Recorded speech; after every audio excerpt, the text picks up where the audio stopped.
Hello friends, നമുക്കിന്നേ ചോറിൻ്റെ കൂടെയും ചപ്പാത്തിയുടെ കൂടെയൊക്കെ കഴിക്കാൻ പറ്റുന്ന ഒരു സിമ്പിളായിട്ടുള്ള തക്കാളിക്കറി ഉണ്ടാക്കാം.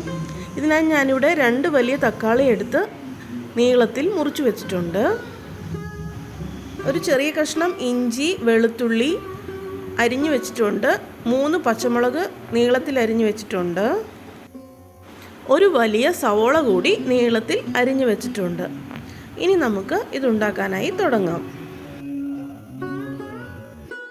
ആദ്യം ഒരു പാൻ അടുപ്പിൽ വെച്ച് അതിലേക്ക് ശകലം എണ്ണ ഒഴിക്കുന്നു. ഒരുപാട് വേണ്ട, കുറച്ച് എണ്ണ ഒഴിച്ചിട്ട് അതിലേക്ക് ആ ഇഞ്ചി കഷ്ണങ്ങൾ ആദ്യം ഇട്ടു.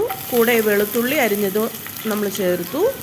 പിന്നെ നമ്മൾ അരിഞ്ഞു വെച്ചിരിക്കുന്ന പച്ചമുളകും സവോളയും കൂടെ ഇതിലേക്ക് ചേർക്കുവാണേ.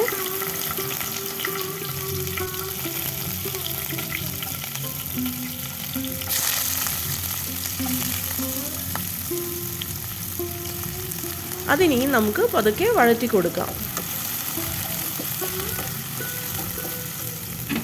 ഇപ്പോൾ സവോളയൊക്കെ വഴന്ന് വന്നിട്ടുണ്ട്. അതിലേക്ക് നമ്മൾ ഒരു 1/4 ടീസ്പൂൺ മഞ്ഞൾപ്പൊടി, 1 ടീസ്പൂൺ മുളക് പൊടി, 1/2 ടീസ്പൂൺ മല്ലിപ്പൊടി ഇത്രയും നമ്മൾ അതിലേക്ക് ചേർത്ത് കൊടുക്കുവാണ്. ഇനി അത് നമുക്കൊന്ന് ഇളക്കി ചേർക്കാം. ഇനി നമുക്കതിലേക്ക് നമ്മൾ അരിഞ്ഞു വെച്ചിരിക്കുന്ന ആ തക്കാളി കഷ്ണങ്ങൾ കൂടെ ചേർക്കാം.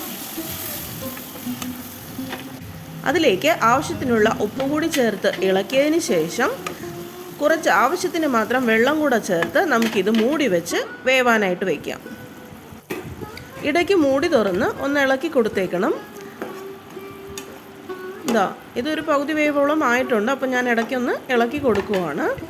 ഇനി നമുക്ക് അരപ്പുണ്ടാക്കാം. അരപ്പുണ്ടാക്കാനായി നമ്മൾ തേങ്ങ എടുത്തിട്ടുണ്ട്. അതിലേക്ക് ഒരു 1/2 ടീസ്പൂണോളം ചെറിയ ജീരകം കൂടെ ചേർത്ത് അരച്ച് വെച്ചു. ആവശ്യത്തിന് വെള്ളം കൂടി ചേർത്ത് വേണം നമ്മൾ അരയ്ക്കാൻ. നന്നായിട്ട് അരഞ്ഞു കിട്ടണം. ഇപ്പോൾ ആ തക്കാളി നന്നായിട്ട് വെന്ത് വന്നിട്ടുണ്ട്. നമുക്കിതിലേക്ക് ഇനി അരപ്പ് ചേർക്കാം.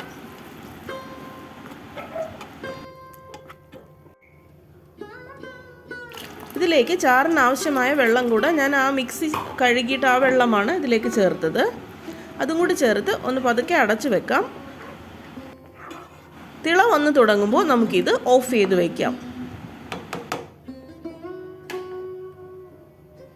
ഇനി നമുക്ക് ഇതിലേക്ക് താളിച്ച് ചേർക്കണം. അതിനായി കടുകിനോടൊപ്പം ഞാൻ ഒരു ശകലം ഉലുവ കൂടി ചേർത്തു. പിന്നെ നമ്മുടെ ഉണക്കമുളകും കറിവേപ്പിലയും കൂടെ ചേർത്തു. എന്നിട്ട് അത് ഇതിലേക്ക് നമ്മൾ താളിച്ച് ചേർക്കുവാണേ.